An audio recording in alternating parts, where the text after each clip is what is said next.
সম্প্রতি স্কুল ক্রিকেটে আমাদের ক্যাম্ব্রিয়ান স্কুলের একটা ছেলে মুস্তাকিম ও অপরাজিত 404 রানের একটা ইনিংস খেলছে।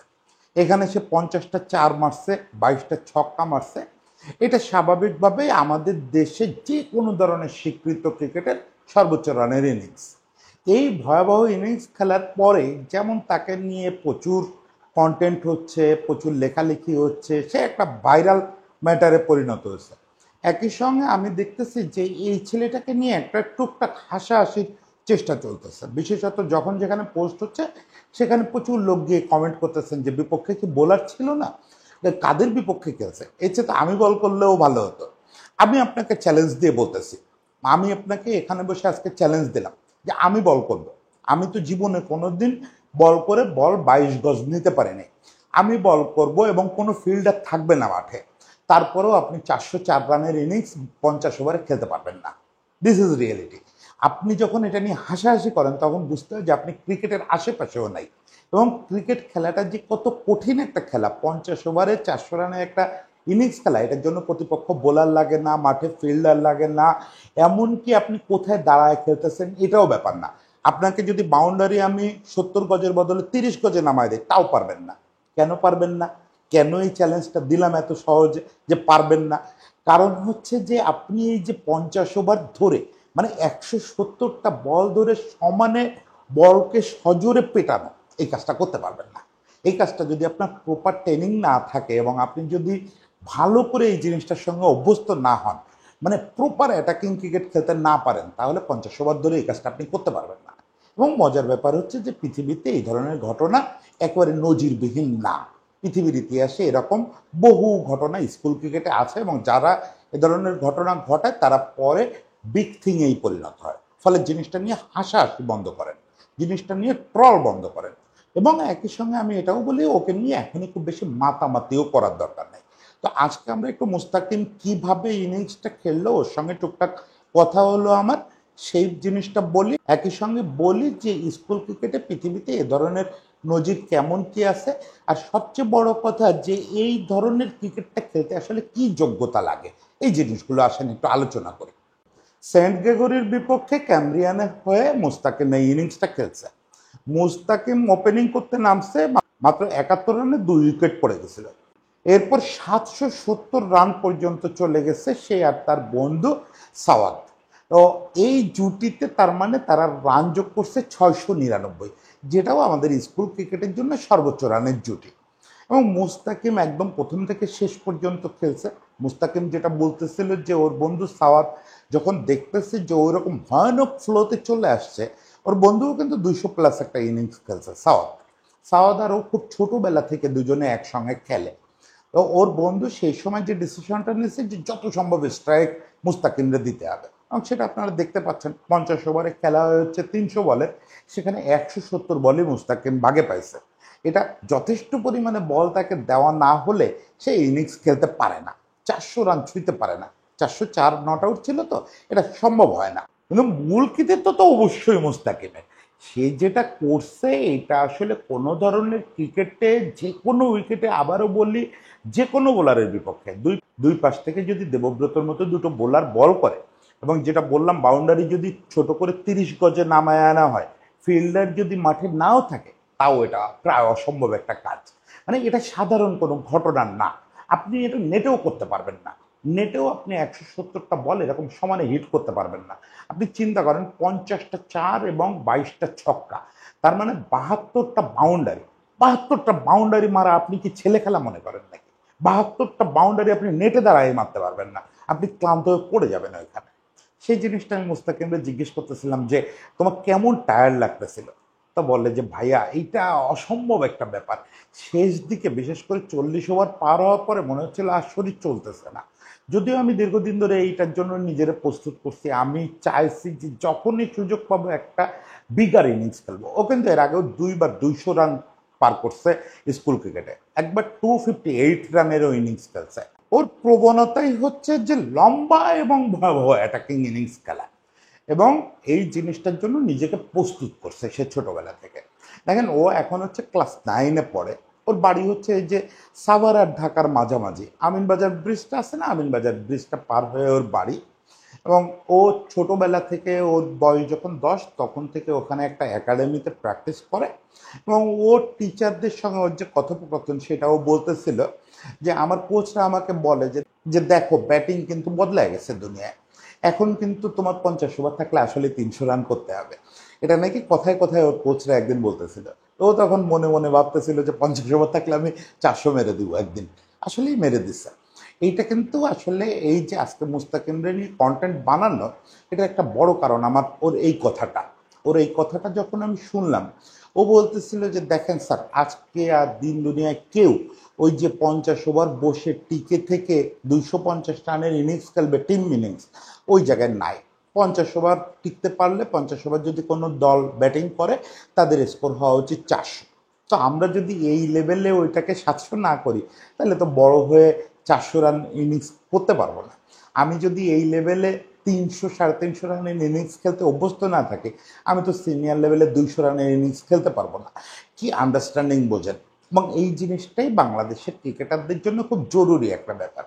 এখন এই যে 400+ ইনিংস 50 ওভার ম্যাচে স্কুল ক্রিকেটে, এটা কিন্তু মোটেও বিরল কোনো ঘটনা না। আপনি ইন্ডিয়াতে প্রতি সিজনে শুনবেন যে দু একটা ছেলে এরকম 400+ ইনিংস খেলছে। আর লঙ্গার ভার্সন ক্রিকেটে, ওদের স্কুল ক্রিকেটে যা যা হয়, শুধু ওদের না, ইংল্যান্ডে হয়, অস্ট্রেলিয়ায় হয়। এই 2015 সালে আমার মনে আছে ধানোয়ারে বা এরকম নামের একটা ছেলে 1000 রানের একটা ইনিংস খেললো, 1008 বা 9 রানের একটা ইনিংস খেললো। হাসার কিছু নাই রে ভাই। ওই যে বললাম যে 1000 রানের ইনিংস আপনি খেলতে পারবেনই না, মানে ওইটা এবার আপনি বাউন্ডারির আলোচনাও বাদ দিই। ধরেন আপনাকে শর্ত দিলাম যে আপনি প্রতিটা বল ওই যে 22 গজ যে ঘিরে আমি একটা সার্কেল করে দিব, ওইটা পার করতে পারলেই 4 রান করে পাবে। তাও আপনি 1000 রানের ইনিংস খেলতে পারবেন না, আপনার বডি পারমিট করবে না। আপনি অজ্ঞান হয়ে যাবেন ওইখানে, ডিহাইড্রেট হয়ে এক পর্যায়ে আপনাকে হসপিটালে নিয়ে যেতে হবে, যদি আপনি কখনো ক্রিকেটে এরকম খেলার সঙ্গে অভ্যস্ত না থাকেন। এখানে আপনি বলে যাদের বলতেছি তারা আবার ক্রিকেট খেলোয়াড়রা আমার এই চ্যালেঞ্জগুলো কোনোটা নিয়েন না, কারণ আপনারা পারে যাবেন। কিন্তু আমি বলতেছি যারা এই জাতীয় কমেন্ট করে তারা তো আসলে ক্রিকেটের ধারে কাছেও নাই। তারা করে কেন? তারা ভাবে যে ব্যাপারটা খুব ইজি, আমি দাঁড়াইলেও পারবো। একবার নবজাত সিং সিধু নন স্ট্রাইকার এন্ডে প্রথম বলে রান আউট হয়ে ফিরে আসে। আমার বৃদ্ধ জ্যাঠা আমারে বলতেছেন যে দেবা, যদি এইটাই ক্রিকেট হয় তাহলে আমিও পারি। ওই পরে টরে হেঁটে গিয়ে নন স্ট্রাইকার এন্ডে দাঁড়াবো, দাঁড়ায় আবার ফিরে চলে আসবো। তো যারা আমরা টিভিতে খেলা দেখি বা খবর পড়ি, তাদের একটা ফিল হচ্ছে ও আমিও পারবো। এটা ঠিক যে নন স্ট্রাইকার এন্ডে প্রথম বলে রান আউট হয়ে আসাটা আমিও পারবো, কিন্তু রিয়েলিটি হচ্ছে ক্রিকেটটা দেখতে খুব সহজ মনে হয়, আসলে এত সহজ না। এটা খুব কঠিন একটা কাজ, এবং সেটা 50 ওভার ধরে এই ধরনের খেলা, এটা খুব কঠিন কাজ। ধরেন এই ধরনের খেলা যেটা হয়, যে এটা আসলে একটা আগামী সিগন্যাল দেয়। সচিন টেন্ডুলকারকে আমরা প্রথম চিনছিলাম কেন? সচিন টেন্ডুলকার আর বিনোদ কাম্বলি 600+ রানের 664 বোধ হয় একটা ডিউটি করলো স্কুল ক্রিকেটে, সেখানে সচিন টেন্ডুলকার 300+ একটা স্কোর করলো, সেই তো প্রথম আলোচনা আসলো।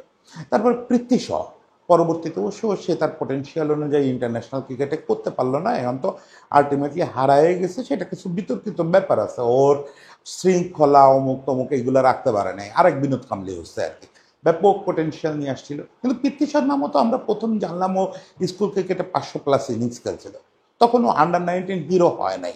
তো এরকম যারা এই লেভেলে এরকম মারদাঙ্গা ইনিংস খেলে, বড় ইনিংস খেলে, তারা কিন্তু পরে বেশিরভাগই গুরুত্বপূর্ণ ব্যাটসম্যান হয়ে ওঠে। কারণ হচ্ছে এদের খুব বাচ্চাবেলা থেকে গ্রুমিংটা ওইভাবে হয় যে তুমি লম্বা ইনিংস যাতে খেলতে পারো, এদের লম্বা ইনিংস খেলার ধৈর্য থাকে, অনেক সময় ধরে হিট করতে থাকে। আমি নাম বলতেছি না, আমাদের ন্যাশনাল টিমে কয়েকজন ক্রিকেটারকে আপনি দেখবেন খুব মারতে পারে, খুব মারতে পারে, মানে 50 ওভার ক্রিকেটে তারা মোটামুটি অনেক সময় 150 স্ট্রাইক রেটে ব্যাট করে। আপনি শুনছেন কখনো এরা ঘরোয়া ক্রিকেটেও ডাবল সেঞ্চুরি করছে?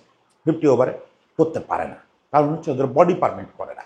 একটা পর্যায়ে আপনি দেখবেন যে এমন ঘামতেছে, শরীরের মাসল টাসল সব ক্রাম্প করে গেছে, এবং ওই পর্যায়ে আর বোলার লাগে না, ওই পর্যায়ে আপনিও ডেলিভারি দিলে ও তুলে দিয়ে চলে আসবে, ওর ড্রেসিং রুমে আসলে বাঁচে তখন। এই জিনিসটা একটা বিরাট অভ্যস্ততার ব্যাপার। ফলে আজকে মুস্তাকিমরা বা ওর বন্ধু সোয়াদ, ওরা যে প্রক্রিয়ার ভিতর দিয়ে যাচ্ছে, এই 400 রানকে 400 রান হিসেবে দেখেন না। অবশ্যই এটা যেহেতু বাংলাদেশ রেকর্ড, বাংলাদেশের যে কোনো ধরনের ক্রিকেটে সর্বোচ্চ রানের ইনিংস, এটার মাধ্যমে তামিম ইকবালের ট্রিপল সেঞ্চুরিটারে টপ কালো সে, অবশ্যই এটা গুরুত্বপূর্ণ, অবশ্যই এটা সারা জীবন এই রেকর্ডটা তার সঙ্গে থাকবে। যদি কেউ এইটাকে টপকায় যায় তাও সে বলতে পারবে যে প্রথমবার 400 রান টপকাইছিলাম বাংলাদেশে আমি। ফলে এটা তার সঙ্গে থাকবে, কিন্তু এটা এত গুরুত্বপূর্ণ না। এটাই সত্যি যে এটা তাকে কোথাও নিয়ে যাবে না। কিন্তু এই জিনিসটা কোন অর্থে নিয়ে যাবে?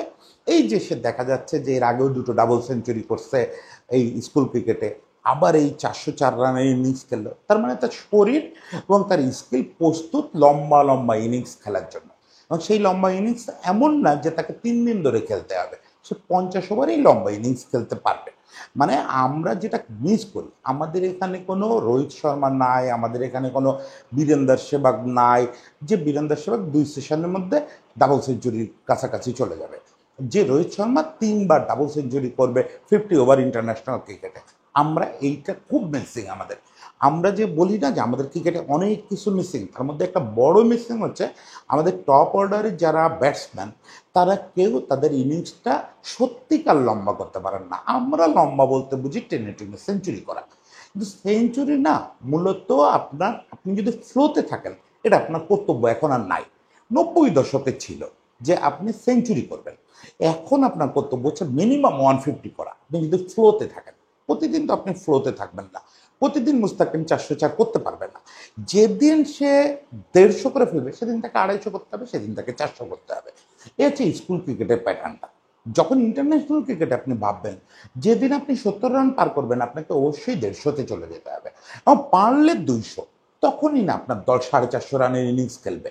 ওই যে সবাই মিলে 50-50 কন্ট্রিবিউট করে ইনিংস করা, ডেভেলপ করে সেই ধারণা, ওই ধারণা থেকে পৃথিবী বেরোয় আসছে।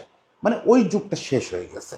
ওইটা ব্যবহার করে আপনি করতে পারতেন 280 থেকে 320, কিন্তু এখন তো পৃথিবী চলে গেছে 350-এর উপরে। ফলে আপনাকে ওপরের দিকে কাউকে একজনকে মেগা ইনিংস খেলতে হবে। দু একটা বিরল ক্ষেত্রে আপনার 6-7 নাম্বার থেকে হয়তো ডাবল সেঞ্চুরি চলে আসবে, সেটা আলাদা ব্যাপার, সেটা তো আর রেগুলেশন না। ফলে আমাদের এই ছেলেগুলোর যত্ন নিতে হবে। এই যে মুস্তাকিম এখন একাডেমিতে খেলতেছে, ও বিকেএসপিতে ভর্তি হয় নাই, এটা আমাদের জন্য আবার আরও একটা অন্য ধরনের এক্সপিরিয়েন্স। আমরা সাধারণত এই বয়সী যত বাচ্চা লাইমলাইটে আসে আমরা দেখি বিকেএসপির প্রোডাকশন, ও বিকেএসপিতে যায় না। মানে ও জেনারেল স্ট্রিমে আছে, ও একদিকে একাডেমিতে শিখতেছে আর একদিকে স্কুল ক্রিকেট শিখতেছে। ফলে এখানে কিন্তু বিসিবির একটা বাড়তি দায়িত্ব আছে। এখানে একটা ভালো রোল প্লে করতেছে প্রাইম ব্যাংক। আমি প্রাইম ব্যাংককে ধন্যবাদ দিই। কিছু ভেতরের ঘটনা আমি জানি যে প্রাইম ব্যাংক এই ছেলেটাকে যত্ন নিচ্ছে। আচ্ছা, খুব বড় একটা ধন্যবাদ দিই লিটনকে। লিটন ওই মোস্তাকিম এবং সোয়াদ দুজনকে দু সেট গ্লাভস পাঠানোর সিদ্ধান্ত নিচ্ছে। আমি জানি না ওরা অলরেডি এটা পেয়ে গেছে কিনা। এবং আমাদের সিনিয়র ক্রিকেটাররা সবাই কিন্তু ব্যাপারটা গুরুত্বের সঙ্গে দেখছে, অনেকে ওদের সঙ্গে আলাপ করছে, ওদের উৎসাহ দিচ্ছে। আমাদের সিনিয়র ক্রিকেটাররা বুঝতেছে যে এটা গুরুত্ব কী, এটা যে হাসি ঠাট্টার বিষয় না, এটা আমাদের সিনিয়র ক্রিকেটাররা বুঝতেছে। এই জায়গাটায় আমি আমাদের ক্রিকেটারদের ধন্যবাদ দিই যে ওরা নিজেরা বুঝতেছে যে লেভেলটা কোথায় যাবে আগামীতে ক্রিকেটের। ফলে আমাদের মুস্তাকিম দরকার। এই মুস্তাকিম কী করবে ভবিষ্যতে সেটা আনসার্টেন, কিন্তু এই টাইপের ছেলে পেলে আমাদের দরকার। এই জিনিসটা আমাদের সিনিয়র ক্রিকেটাররা ফিল করতেছে, প্রাইম ব্যাংকও ফিল করতেছে। প্রাইম ব্যাংক স্কুল ক্রিকেটের মূল স্পন্সর, সেই জায়গা থেকে তারা কিছু দায়িত্ব পালন করতেছে, এবং আমি যতদূর বুঝতেছি তারা এই ছেলেটার একটু যত্ন নেওয়ার কথাও ভাবতেছে। এটা খুবই ভালো কথা। তবে আমি বিসিবিকে যেটা বলবো, বিসিবির গেম ডেভেলপমেন্ট কমিটির জন্য এই ছেলেটার দিকে নজর রাখে, যে এই ছেলেটা কোন এজে আছে, ওই এজ লেভেলে আমাদের ন্যাশনাল স্ট্রাকচারে তাকে কিভাবে যুক্ত করা যায়। আমি বলতেছি না যে ওর বয়স আন্ডার 13 বলে ওরে আপনি সরাসরি ন্যাশনাল আন্ডার 13 টিমে নিয়ে নেন, এই যেহেতু আজগুবি দাবি আমার কাছ থেকে কখনো পাবেন না। কিন্তু ওকে আন্ডার 13 টিমের সঙ্গে এনে প্র্যাকটিস করাইতে হবে। অ্যাটলিস্ট ওকে ন্যাশনাল টিমে নেওয়ার যোগ্য মনে করলে তো কোচটা নিবে, সেটা তো আলাদা কথা। কিন্তু যোগ্য হোক বা না হোক, ওর এই পোটেনশিয়ালের কারণে ওকে এই সুযোগ সুবিধার মধ্যে রাখতে হবে, ওকে নজরে রাখা যেন হারায় না যায়। এইসব ক্ষেত্রে যেটা হয়, যেহেতু কোনো সিস্টেমে নাই, বিকেএসপিতে থাকলে এইসব কথা আমি বলতাম না, কারণ বিকেএসপি ইটসেলফ একটা বিরাট সিস্টেম। বিকেএসপিতে থেকে আপনার হারায় যাওয়ার সম্ভাবনা খুব কম। বিকেএসপির যেসব ক্রিকেটার হারায় তারা বিকেএসপি থেকে বেরোনোর পরেই হারায়। বিকেএসপি সিস্টেমটা এত পরীক্ষিত, এবং যেহেতু এটা আমাদের সেনাবাহিনীর একটা নিয়ন্ত্রণ আছে ওটার উপরে, ওখানকার যিনি প্রধান থাকেন উনি সেনাবাহিনীর একজন উচ্চপদস্থ কর্মকর্তা হন। ফলে ওখানে একটা ওই যে ক্যাডেট সিস্টেমটা আছে, ওখানে আপনার টাল্টি বাল্টি করার খুব একটা সিস্টেম নাই, পোলাপান হারায় যায় না ওখান থেকে। কিন্তু বাইরে তো আমাদের প্রপার কোনো সিস্টেম নাই। এখানে বাচ্চাদের হারায় যাওয়ার সম্ভাবনা খুব বেশি। মানে ও সেদিন 404 রান করছে না, আগামী 6 মাস পরে আপনি ওরা ক্রিকেটে নাও পেতে পারেন যদি আপনি ওকে চোখে চোখে না রাখেন। এখন ওকে কে চোখে চোখে রাখতেছে? মুস্তাকিম বললো যে আমার বাবা মাই মূলত হচ্ছে সার্বক্ষণিক আমার ক্রিকেটের খোঁজ খবর নেওয়া, আমাকে একাডেমিতে নিয়ে যাওয়া। আমি জিজ্ঞেস করতেছিলাম যে বাবা মা রাগ করে না? এই বয়সে তোমার তো সবসময় পড়ার টেবিলে থাকার কথা, তুমি ক্রিকেট নিয়ে এত ব্যস্ত। তো ও বলতেছে না, বাবা মা তো রাগ করেই না, ওনরাই বরং আমাকে একাডেমিতে নিয়ে যাওয়া, ওনাদেরই ড্রিম এটা। তো ফলে এখন ও বাবা মার চোখে আছে, কিন্তু এটা যথেষ্ট না। বাবা মা কতক্ষণ চোখে রাখবে? তাদের ঘর আছে, সংসার আছে, চাকরি বাকরি আছে, কতক্ষণ এটা করবে? ফলে বিসিবিকে এই চোখটা দিতে হবে, বিসিবিকে ওকে আনতে হবে, এনে ও যাতে প্রপার সিস্টেমের মধ্যে থাকে। ওই যে আবার বলি, ওকে টিমে নেওয়াটা জরুরি না, জরুরি হচ্ছে যাতে প্রপার সিস্টেমের মধ্যে থাকে এবং ও যাতে হারায় না যায়। এই মুস্তাকিম, সাওয়াদ, আমরা আলটিমেটলি এদেরকে দেখতে চাই।